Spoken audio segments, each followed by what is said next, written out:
Hi, everyone, and welcome to the Gut Reset Summit. I'm your host, Dr. John Dempster, and today I am joined with Andrea Beaman. Andrea is an author, natural food chef, holistic health coach, and educator dedicated to natural healing and sustainable eating and living. Andrea was a featured contestant on Bravo's Top Chef and host slash executive producer of the award-nominated Fed Up, which is a cooking show, educating viewers how to cook for and heal bodily ailments using food and herbs as medicine. Andrea is recognized as one of the top 100 most influential people in health and fitness and received the award for excellence in health supportive food education from the Natural Gourmet Institute for Food and Health and the Health Leadership Award from the Institute of Integrative Nutrition. And she is a multiple author. Some of her books are The Whole Truth, How I Naturally Reclaim My Health, and You Can Too. And the Eating and Recipe Guide, Better Food, Better Health, and Health is Wealth. Make a delicious investment in you. And finally, The Happy, Healthy Thyroid, The Essential Steps to Healing Naturally. Andrea, what an accomplished resume. Great to have you on the Gut Reset Summit today. Oh, I'm happy to be here. I hope I can live up to all of that stuff. I know you will. I've heard wonderful things. I've heard you speak many times and read a lot of your work. And we have a really fascinating topic today that I think a lot of people are going to really learn a lot from. And I am personally also very excited about doing this better and better over time. And we're going to talk about how local and seasonal eating affects our wonderful gut microbiome. And before we get into all the wonderful details of this talk, tell us a bit about how you got to where you are now. What does your journey look like to date? Oh gosh, it's been a long time, a long journey. I got started on health and wellness, right, in this sector of the world after being diagnosed with a thyroid disease back in 1996, and I had a large goiter, and I was on hyper. Right. I was having heart palpitations all day long. Hair was splitting, falling out. I was a mess. And my doctor had said, you need to take radioactive iodine to destroy your thyroid and then be on medication for the rest of your life. And at the time, I was 28 years old. And I was like, I don't want to be on medication for the rest of my life. And I don't want to take radioactive anything. I had watched my mom go through the treatments for breast cancer back in the 80s. And I was like, radiation is not for me. So I said no to the doctor. And I said, listen, I'm going to change my diet and my lifestyle.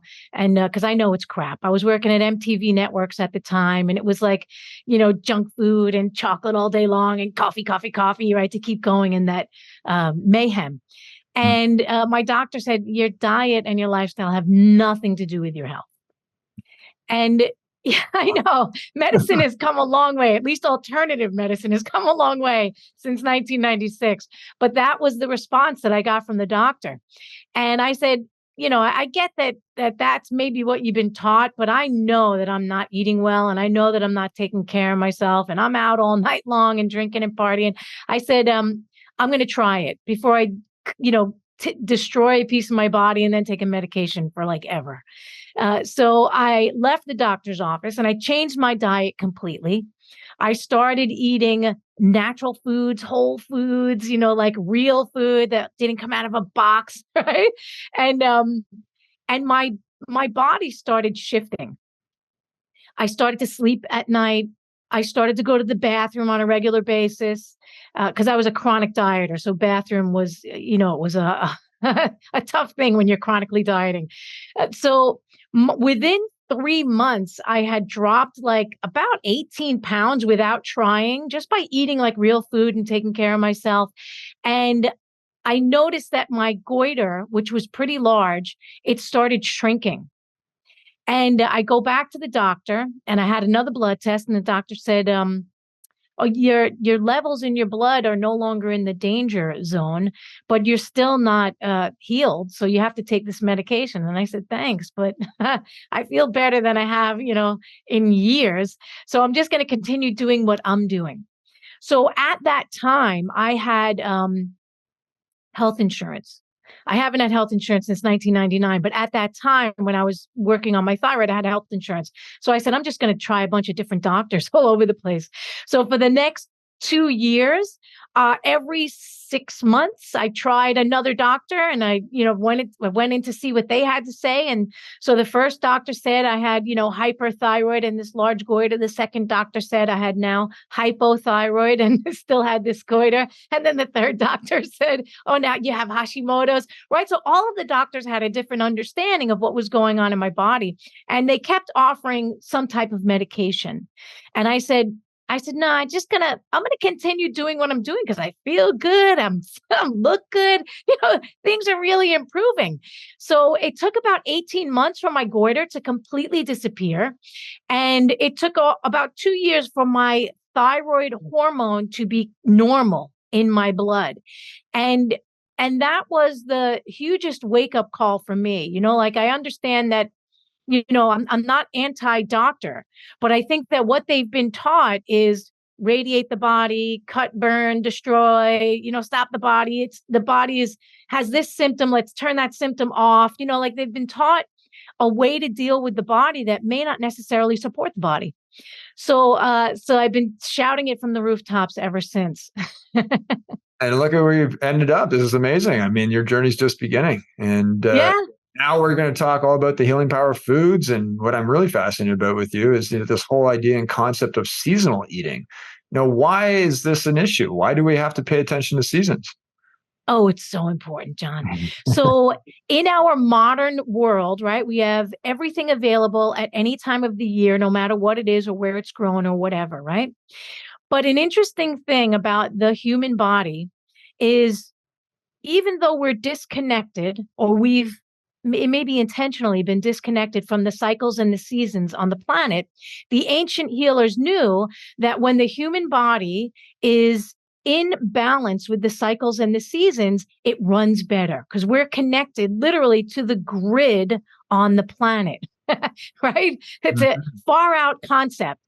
But so what the ancient healers would do is they would reconnect the human being to the cycles and the seasons. And it usually started with food, right? Eating the food that was grown locally within their environment, because when we get our internal environment in harmony with the external environment, we get grounded. Mm-hmm. So an easy way to look at this is, and I use this example all the time, if I lived in Greenland or if I lived in Alaska, naturally, I would eat the foods that grow in that area. So in Alaska or in Greenland, we're looking at like seal blubber, whale fat, fatty fish, small berries that grow in the summertime, some little tiny leaves, but not much plant life in general.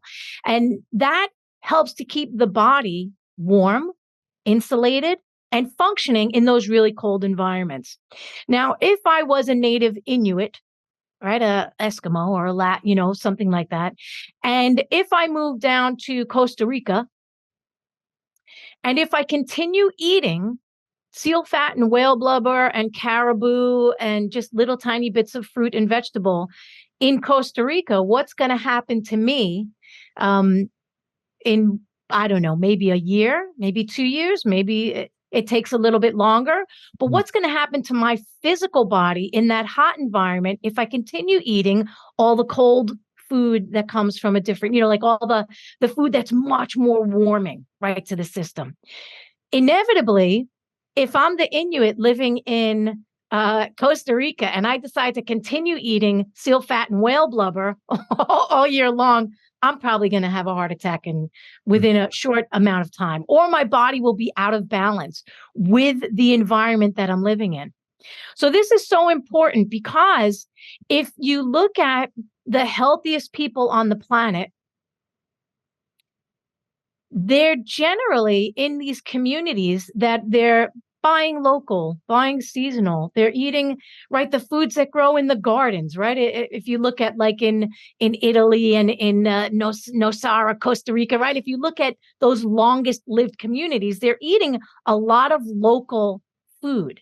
And one of the things that does, like I said, it gets the internal environment in harmony with the external environment, and it creates a more balanced system, a more energized system for that environment. And another thing to look at is that because remember I said that, as like we're in America, but people all over the world follow Americans. So we have access to everything all year round, regardless of where it's grown or when it's grown. So I live on the northeastern United States, New York, right? And I can certainly eat bananas and coconuts all year round, right? I could certainly do that, but they don't grow in my environment. Now, I could have them once in a while. I'm not a zealot, right? I can have them once in a while. But if I'm eating the bananas and the coconuts all year round and they're not growing in this environment, inevitably that's going to shift my system and throw it out of balance. And then remember I talked about the grid on the planet? Hmm. So in ancient medicine, we have these points all over our body, right? These call them acupuncture points. Hmm. And on the bottom of the feet, we're literally grounded by the kidney 1 point, right? Which is connecting to the grid where you live. Hmm. And when we're eating foods from all over the place, it's sending a message to our internal environment that we're in a different environment. Wow. Yeah, this is awesome. Keep going. Sorry, I'm cutting you off. Yeah. So when we're sending the message to the body that we're in a different environment, it structurally starts to break down the internal environment. It starts to get weaker. The valves start to get weaker. The bones start to get weaker, right? Because the system is out of harmony from the environment where it lives. So you could do the same thing with any animal. Like human beings are the only creature on the planet that have no idea what to eat.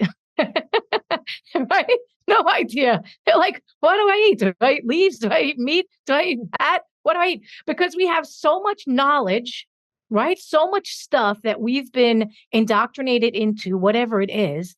And we don't listen to the physical body. And the physical body is actually saying to us, it's speaking to us. It wants us to be in harmony with the planet that we're living on and where we are living. So I invite everyone to try seasonal and local eating in their own physical body to see what happens.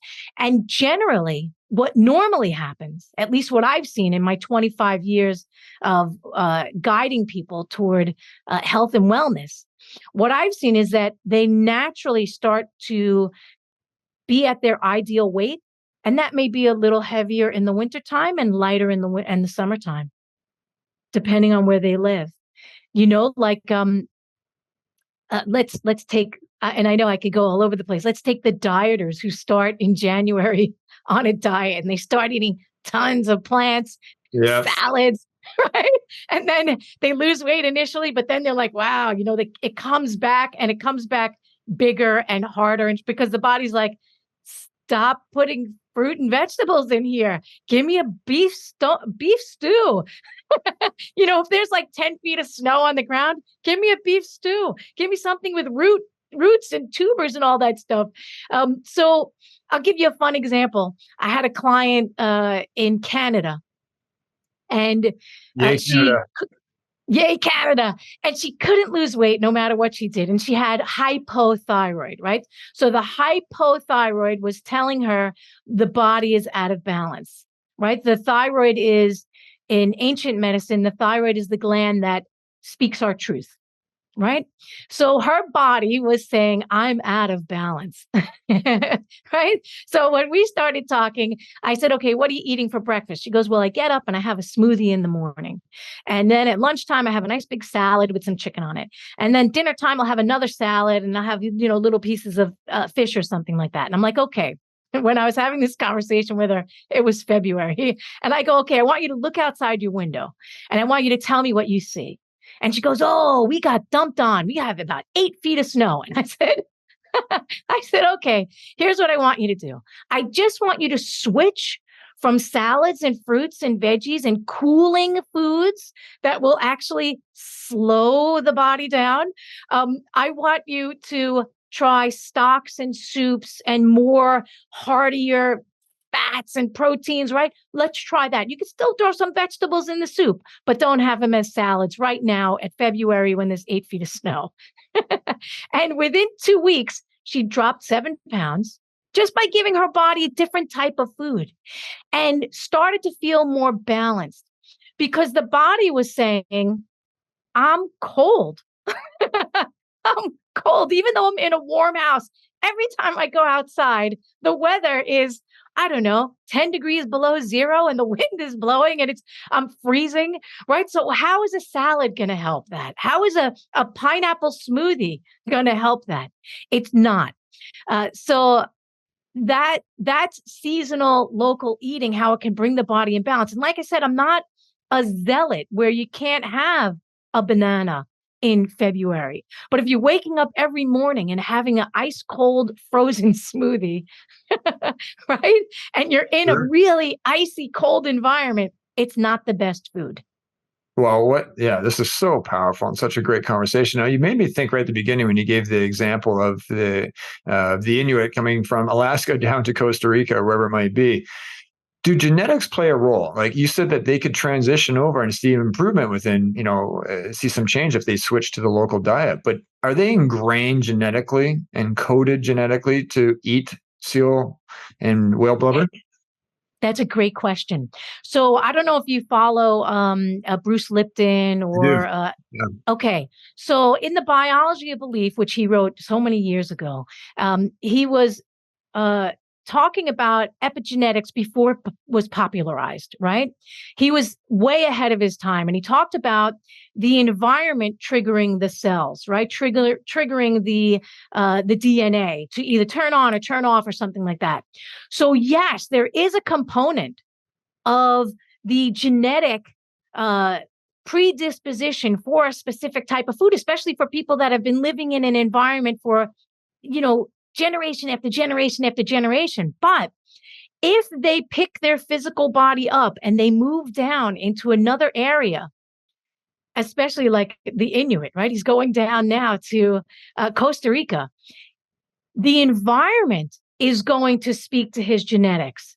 The environment of where he's living is going to talk to the cell and say, hey, we need this. We need a little more bananas. Let's have some of those mangoes that are growing right there on the tree and the papaya, right? So he may have the Inuit may have a harder transition as they go down there and maybe craving, because it's in the body, craving all of the heavier, fattier, that kind of stuff, and certainly have it, but in much smaller quantities when they start to incorporate what the environment is naturally providing for them. So here's a good example. There was a study done on a tribe in South America in the jungle, and they had such a healthy microbiome. It was so strong and diverse, and they found that with each season, the tribe was eating different foods that popped up on the trees and in the area. And that environment was literally feeding the microbiome a more diverse diet.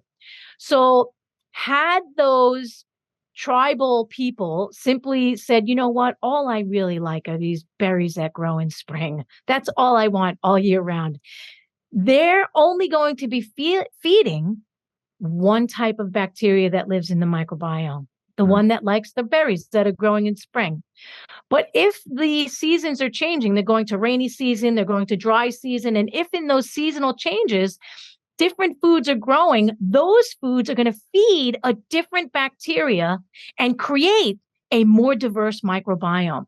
Because we already know that the more diverse the microbiome, the healthier the person is, the more they can digest. So when somebody eats the same thing, and I see this often with people that are on restrictive diets, if somebody's eating chicken and broccoli every single day, chicken and broccoli, chicken and broccoli, chicken and broccoli, what are they feeding? They're feeding the bacteria that likes chicken and broccoli. Right? So now they're probably going to contribute to SIBO, small intestinal bacterial overgrowth of one type of bacteria, instead of feeding a more diverse bacterial population. Right? So that's something to keep in mind as well. I love it. Yeah, you mentioned earlier, and I'm from Toronto, so we get some good cold snaps up here, as I know you do in New York. But, we hear a lot about bone broth and the connections with collagen. Like, why is bone broth so important for those in the colder climates? I love bone broth, and it's important for any climate, right? It's a traditional food that's been used for thousands of years. So one of the things, and they used to give it to the tribe members or the people in the community who were emaciated or having trouble with wasting diseases where they can't absorb nutrients. So they were always given some type of broth or stock or something like that. So in bone broth, besides the collagen and the protein, is liquid minerals that are very easy to digest and absorb. So if I have a weakened digestive system and you put a steak on the stove, the steak, what happens is when the heat hits the steak, it tightens all the proteins, right? But if I take the bones of the animal and I cook it for a long period of time, or even take that steak and put it into a liquid medium and cook it for a long period of time, those proteins are going to break down. They're going to be in the water, right, in that liquid medium, and it's going to be much easier for me to digest. Now, if we look around at the world today, I'm going to say that 90% of the population has a compromised digestive system from all of the crap, from eating out of seasonally, constantly eating out of season, like every meal out of season, right? That's breaking down the internal structure. The crap food that everybody's eating, that's breaking down the system, right? So bone stock is liquid nutrition that's very easy to absorb and digest. Very easy.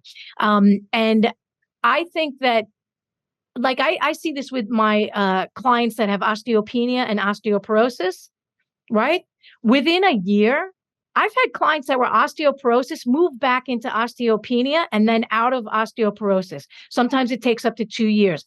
But one of the things that they put in was bone broth, right? Easy to digest liquid minerals, liquid nutrition. So I think that it's imperative for people to put this liquid gold back into their diets. And I'll give you a short story. When I first started to get into health and wellness, I would ask my dad. My dad, his parents are from Germany, Germany and England. And he lived here in America in the 1930s and 1940s when there was the Great Depression. And he said, when I wrote my book and I put in bone stock, and he's like, oh, let me tell you a story about bone stock.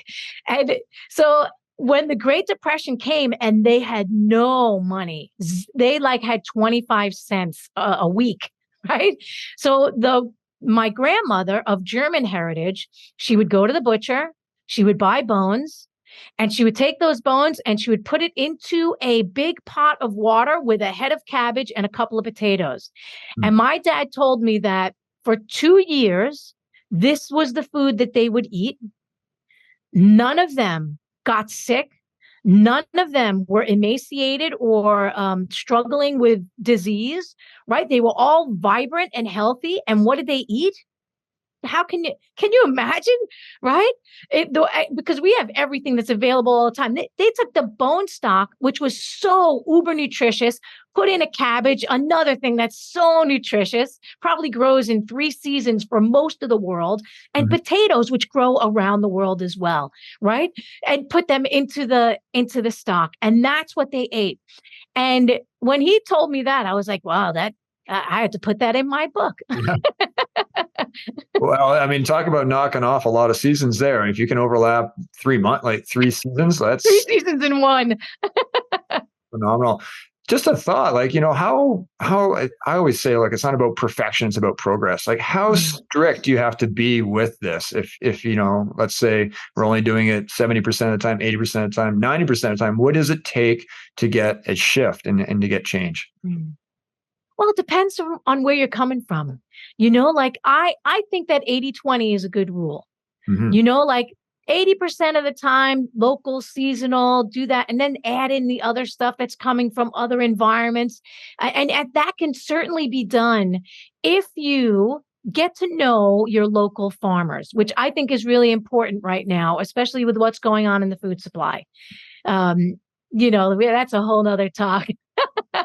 But there may come a time when there are food shortages. But if you are connected to your local farmers and you have a relationship with them, you will always have food of some kind at some point.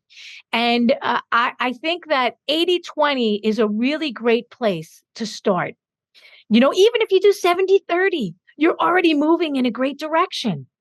Like most people are eating, like I said, the vast majority of the population, especially in America, and we've just infected the whole world, is junk, just junk.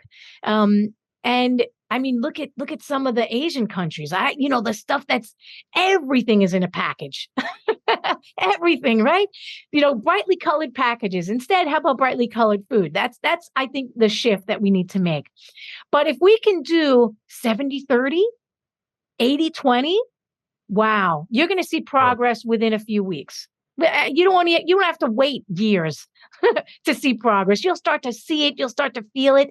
Energy will be better. You'll wake up feeling better. Like one of the signs that you're not in balance is that you wake up and you're exhausted. Sleeping should be refreshing, right? You go to bed and you wake up and you're like, okay, let's start the day. And you don't need 27 cups of coffee to get going. That's usually a sign that you're in a better place. So that's my thoughts. 80-20. Perfect. Yeah, that is so important, right? Because I think a lot of us set ourselves up for this like perfection, but it's going to create an added stress, not necessary. Yes. Rigidity. Yeah. Talk to me about roots and tubers and how that supports our immune system, which is largely based in our gut. Yeah. So we have over 70% of our immune system in our gut. And the roots and the tubers, these have been eaten by societies around the world for a long time. And they contain inulin, at least the ones that are feeding the bacteria and the fungus that naturally lives in the large intestine. So when someone's gut is out of balance, if they have inulin-rich foods, they may get bloating, they may get distension, they may get a lot of gas because they can't process it. The bacteria is completely out of balance. So like some classic foods, roots and tubers that would support the bacteria in the large intestine are things like all of the fungi, right? Supports the large intestine, burdock, dandelion, all of these, chicory root. Like in Europe, they would take chicory and they would roast it and turn it into a coffee because they didn't have coffee, right? Coffee is a tropical thing.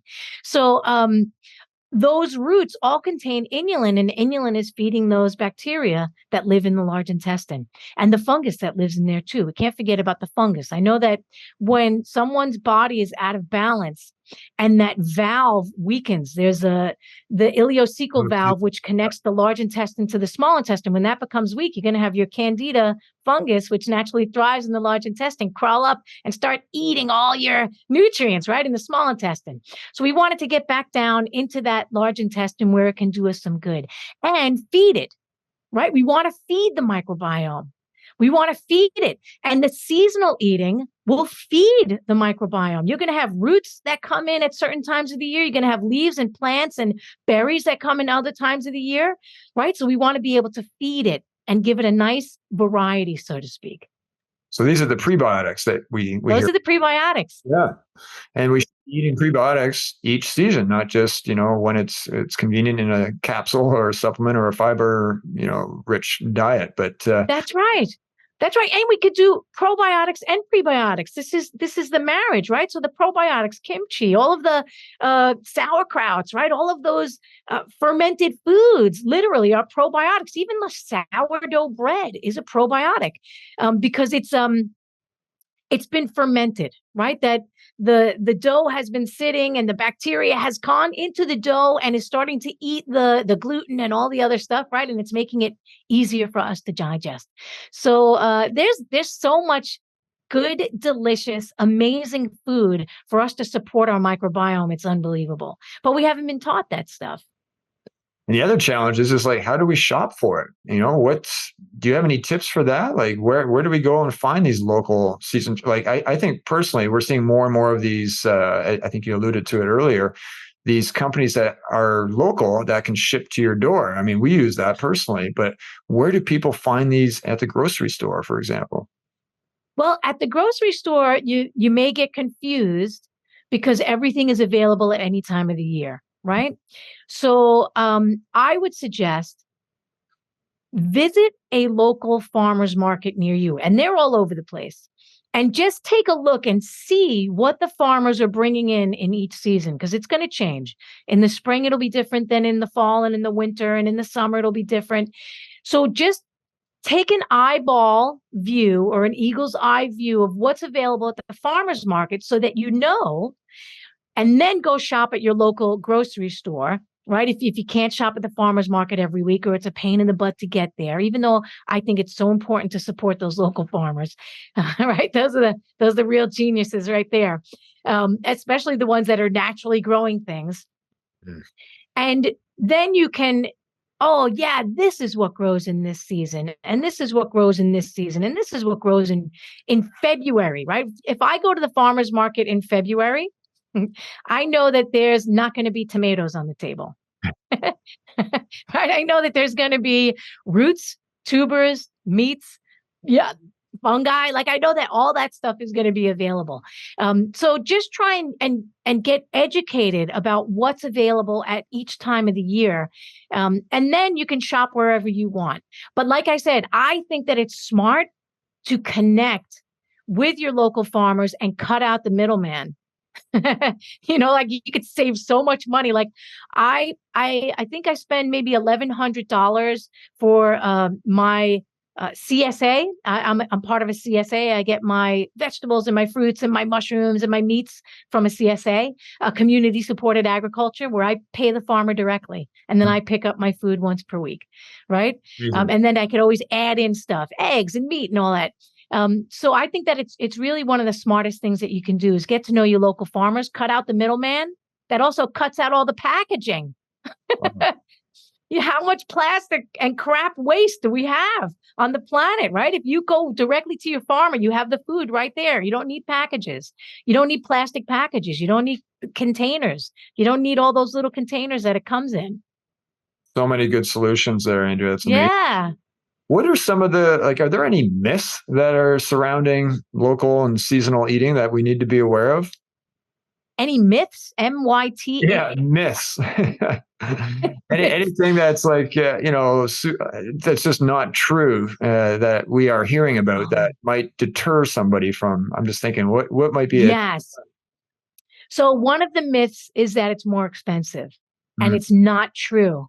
It's not true. It's actually less expensive, right? So if you, and I'll give you the example of my CSA, right? For a 6-month window here in New York, I pay $1,100. And if you divide that by 24 weeks, what does it come out to? What's the math?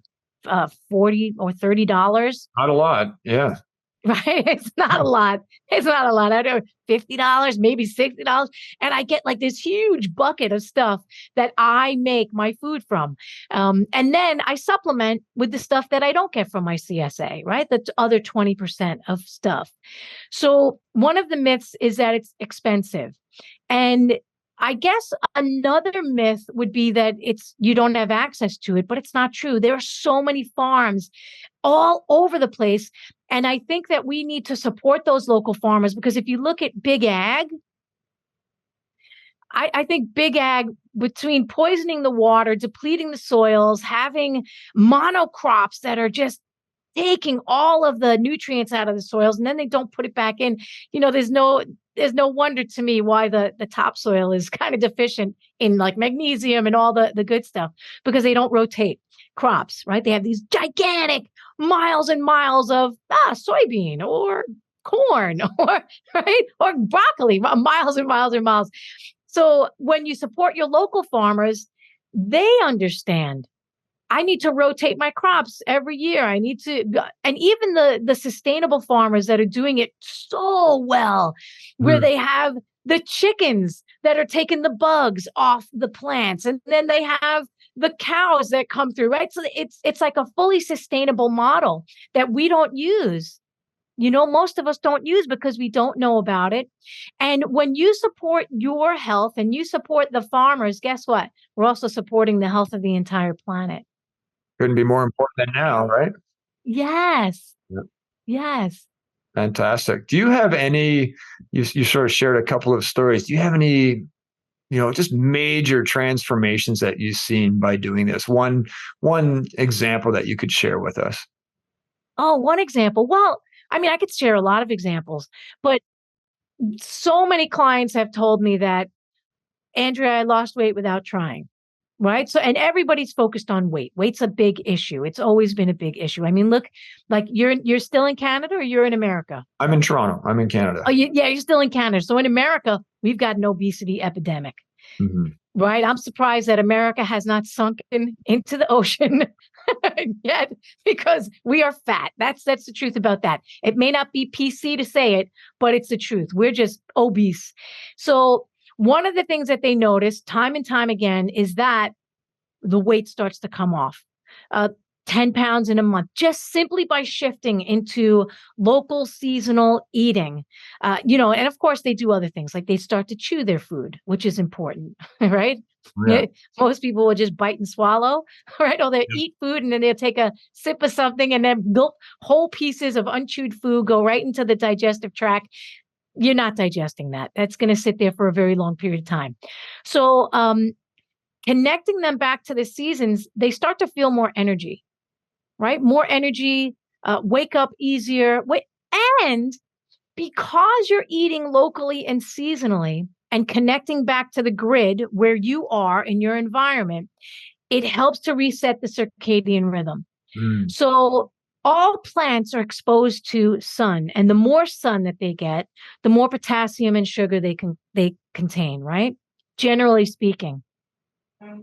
And if you're always eating foods that are out of season, the circadian rhythm is getting a message. Hey, there must be a lot of sun out there, right? Because this system is getting so much potassium and getting so much light food, right? Food that's exposed to light, plants, fruits, all that stuff, exposed to light. So it throws the circadian rhythm out of balance, right? So our circadian rhythm is helping us sleep. It's helping us metabolize food. It's helping us ward off disease. It's helping our immune system, right? It's doing so much. So when you connect back to the environment in a deeper way, you're helping to reset your circadian rhythm. You're going to sleep better. We know that better sleep, you're going to lose weight, right? You're going to have less cravings during the day. You'll have more energy. So there's so many things. It takes time. It's not going to happen after one local meal. Yeah. Nectarines are now in season, and peaches in New York, right? So it's not after eating one peach, right, that the system gets rebalanced. Try and get through a whole year of seasonal eating. Like you'll start to feel the benefits soon. Just getting off junk food and getting onto regular food, you're going to feel benefits immediately. But seasonal eating is also going to shift you, and you'll start to feel it. Oh, I'm sleeping better. I'm waking. I'm waking with the sun. Who would have thunk? I'm waking with the sun and I'm sleeping with the moon, the way that we're designed. Right. And we've done our best to get away from that. And so we are, this is so logical. This is so practical. And more importantly, like anyone can do this. There's very few barriers to do this. And, your passion exudes that this is something that you have seen tremendous success and by your clients by doing this. So thank you, Andrea. Oh, yeah, you're welcome. Like I think that health can be easy. We make it complicated. But I think that we're designed to be on this planet. We're perfectly designed. That's my idea, my belief system. Human body, perfectly designed to live on planet Earth, just like every other creature. We're the only ones that got lost. Every other creature knows exactly what to do. And our animals in our home are just as lost as we are because we're feeding them, right? So people are wondering, why does my dog have cancer? Why, right? How come the hyena in Africa doesn't have cancer, but my dog lumps all over the body, right? So we have to really get reconnected back to the living ecosystem that we are designed to live on. And then healing happens easily, our energy is increased. It's a nice thing that happens when we really get connected back to the planet that we're living on. So true. Andrea, Yeah. where can we find more about you online for anyone who's interested in learning more?